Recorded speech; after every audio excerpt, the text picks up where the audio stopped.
나는 이 여인이 원하는 것은 무엇이든지 해주고 싶답니다. 나는 이 여인에게 얽매여 버렸습니다. 이것이 14절 상반절에 있는 사랑의 의미입니다. 시편 91편 5절입니다. 너는 밤에 찾아오는 공포와 낮에 날아드는 화살과 어두울 때 퍼지는 전염병과 밝을 때 닥쳐오는 재앙을 두려워하지 아니하리로다. 점점 전쟁이 치열해지죠. 밤에 찾아오는 공포는 어두운 밤을 틈타서 공격해오는 적을 뜻하죠. 전쟁이 얼마나 치열한지 편안히 잠을 자야 하는 밤도 두려움 가운데 밤을 지내야 됩니다. 휴식이 없고 안식도 없죠. 이것은 눈에 보이지 않기 때문에 겪어야 되는 공포입니다. 그렇다고 야습이 예상되는 밤을 꼬박 뜬 눈으로 지시게 되면 위협이 없어집니까? 그것도 아닙니다. 날이 밝으면 전쟁이 다시 시작이 되어서 날아드는 화살을 피해야 될 것입니다. 이것은 밤에 찾아오는 보이지 않는 공포가 아니라 눈에 보이는 공포라고 하는 것입니다. 낮에 날아드는 화살, 참 이런 표현을 시적인 표현이라고 해야 할지 모르겠습니다. 사람을 죽일 수 있는 화살을 보는 것만으로도 공포를 느낄 수가 있는데 그 화살이 날아오고 있습니다. 누구를 향해서? 나를 향해서 날아오고 있습니다.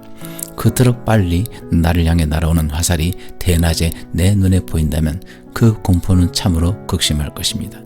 그리고 6절 말씀을 보십시오. 공포는 계속 이어집니다. 날이 점점 어두워지죠. 어두움만 가는 인생길에 안식이 찾아오지 않고 오히려 전염병이 퍼집니다. 기나긴 어둠이 끝나고 날이 밝아오면 괴로움은 끝났다고 생각할 수가 있는데 아뿔싹 그것도 아니죠.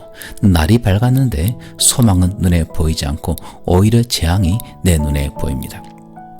낮에도 쉼이 없고 밤에도 안식이 없죠. 우리 인생길이 이와 같습니다. 평안과 안식보다는 마치 전쟁터에서 피를 흘리며 싸우는 그런 세월이 더 많은 것 같습니다. 하지만 6절 하반절을 보십시오. 이런 것들이 두렵지 않습니다. 공포와 화살과 전염병과 재앙이 닥친다 할지라도 두려움이 없습니다. 왜냐하면 하나님께서 권능의 날개를 펴서 우리를 날개 아래로 모시고 그분의 날개가 덮개가 되어서 이 모든 위험으로부터 보여주시기 때문입니다. 하나님을 믿고 살아가는 성도들의 삶에도 어려움은 닥칩니다. 우리가 삶 가운데 닥치는 시련이 얼마나 치열한 전투인지 다음 구절을 보겠습니다. 7절입니다. 1000명이 내 왼쪽에서 10,000명이 내 오른쪽에서 엎드러지나 이 재앙이 내게 가까이 하지 못하리로다. 오직 너는 똑똑히 보리니 악인들의 보응을 내가 보리로다. 상황이 심각합니다. 왼쪽에서 1000명이 쓰러져 죽어가고 오른쪽에서는 10,000명이 쓰러져 죽어갑니다. 재앙이 눈앞에 닥쳤을 뿐 아니라 이미 쓰러져가고 죽어가고 있습니다. 이렇게 수많은 사람들이 쓰러진다 할지라도 하나님의 날개 아래 숨는 성도에게는 이 재앙이 가까이 할 수가 없습니다. 하나님의 깃털이, 하나님의 진실하심이 성도의 방패가 되어 지켜주시기 때문입니다. 9절입니다. 내가 말하기를 여호와는 나의 피난처시라 하고 지존자를 너의 거처로 삼았으므로 화가 내게 미치지 못하며 재앙이 내 장막에 가까이 오지 못하리니.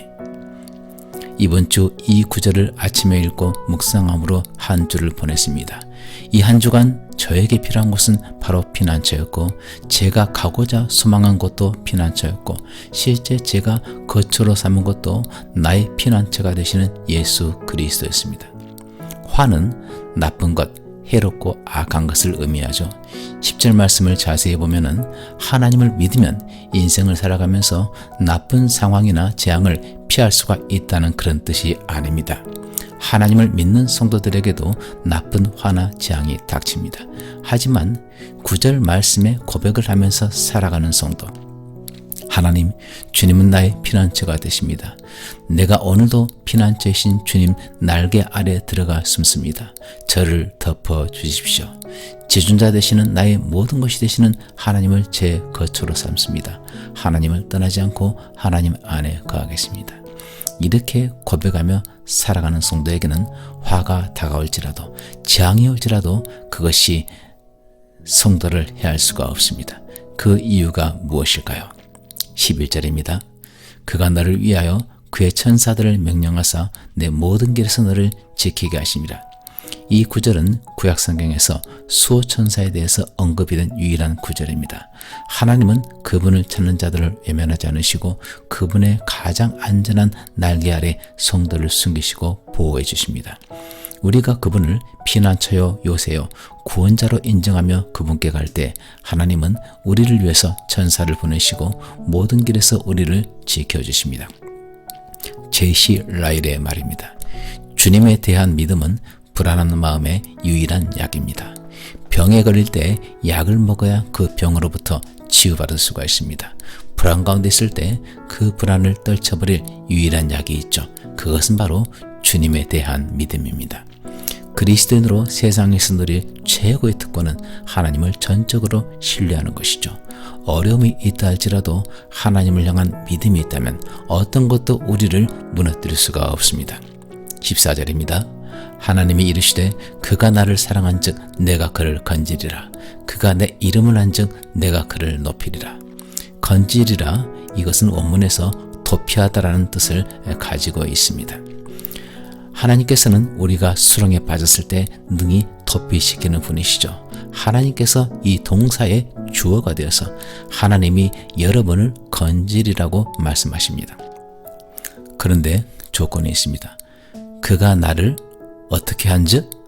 나를 사랑한즉 내가 그를 건지리라. 여기서 사용된 사랑이란 단어는 성경에 자주 나오지 않는 단어입니다. 이것은 어떤 것에 애착을 가지다, 그런 뜻을 가지고 있습니다. 이것은 어떤 대상에게 얽매인 사랑을 뜻하고 아름다운 여인에게 향한 남자의 강렬한 애착의 의미로 사용된 원문의 단어입니다. 지난주에도 저는 격리를 받았습니다. 격리 기간에 한 사람이 저에게 이렇게 말했습니다. 형수님과 같이 생활하는데 괜찮으세요? 힘들지 않나요? 저에게 이런 질문을 하는 그 동생은 아마도 하루만 자기 아내와 같이 생활을 해도 불편한가 봅니다. 그래서 저는 이렇게 대답을 했죠. 격리되어서 일을 못하는 것 빼고는 참 행복해. 신혼생활을 즐기는 것 같아. 이틀 전에 거실을 이리저리 거닐면서 이런 생각을 했습니다. 이 세상에서 가장 아름다운 여인은 바로 내 아내야. 사랑하는 여러분, 이것은 정신병자입니까? 그렇지 않습니다. 한 여인을 향한 나의 애착입니다. 나는 이 여인을 행복하게 해주고 싶고 이 여인이 원하는 것은 무엇이든지 해주고 싶답니다. 나는 이 여인에게 얽매여 버렸습니다. 사랑은 상대방에게 애착을 갖는 것이고 상대방에게 얽매이는 것입니다. 이것이 14절 상반절에 있는 사랑의 의미입니다. 하나님을 사랑하기 때문에 하나님께 얽매여버린 인생의 목표는 하나님을 기쁘시게 하고 자기로 인해서 하나님이 행복해지기를 원하는 그런 사람입니다. 말로만 아내를 사랑한다고 하고 아내 몰래 바람을 피우는 그런 사람이 아니라 아내에게 얽매여서 생각으로라도 다른 여인을 품지 않는 그런 사람처럼 하나님께 온전히 매인바가 되어서 하나님을 사랑하는 사람, 그런 사람을 하나님께서는 건지신다고 말씀하시죠. 하나님께 애착을 가지기를 바랍니다. 재물을 향해 얽매이지 말고 육신의 쾌락을 위해서 얽매이지 말고 하나님을 향한 사랑에 얽매여 보십시오. 무엇을 하든지 어떻게 하면 하나님을 기쁘시게 할지, 하나님을 행복하게 해드릴지 고민하며 살아가야 됩니다. 여러분이 그런 삶을 살아갈 때 하나님은 여러분을 깊은 문제의 수렁에서 건져내 주실 것입니다. 마지막 절에서 높이리라, 이것은 다른 이보다 높인다는 그런 뜻이 아닙니다. 이것은 전쟁터에서 자주 인용이 되었는데요. 우뚝 솟은 높은 성벽에 두겠다는 의미입니다. 이 성벽이 얼마나 높은지 원문의 뜻에 의하면 대적이 도무지 도달할 수 없을 정도로 안전한 곳에 높이 둔다, 그런 뜻을 가지고 있죠. 이 구절 역시 아무나 높인다는 것이 아니고 단 조건이 있습니다. 그가 어떤 사람을 내가 그를 높인다고 합니까? 그가 내 이름을 안즉 내가 그를 높이리라. 하나님을 모르는 사람이 누가 있습니까? 하나님을 믿지 않는 사람도 하나님의 이름은 알 것입니다. 그럼 아무나 하나님을 알기만 하면 하나님이 높이십니까? 히브리 원문에서 이 단어는 야다이죠. 이 단어는 여러 가지 뜻을 가지고 있는데 배워서 지식으로 알다라는 뜻도 있고 어떤 이와 친숙한 관계를 가지다라는 뜻도 있습니다. 창세기 4장 1절입니다.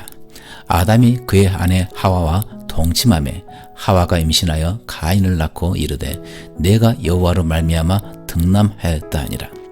아담이 하와와 동침을 했죠. 여기에 쓰인 단어도 바로 야다입니다.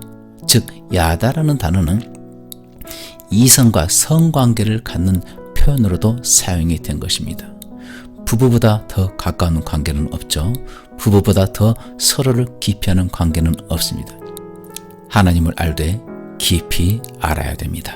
대적이 여러분을 해치러 올 때 하나님이 대적이 도달할 수 없을 정도로 안전한 곳에 높이 두는 그런 사람은 바로 하나님을 지식으로만 아는 것이 아니라 마치 아담이 하와와 동침을 한 것처럼 하나님을 알되 깊이 아는 사람, 그런 사람을 하나님께서는 구해 주시는 것입니다.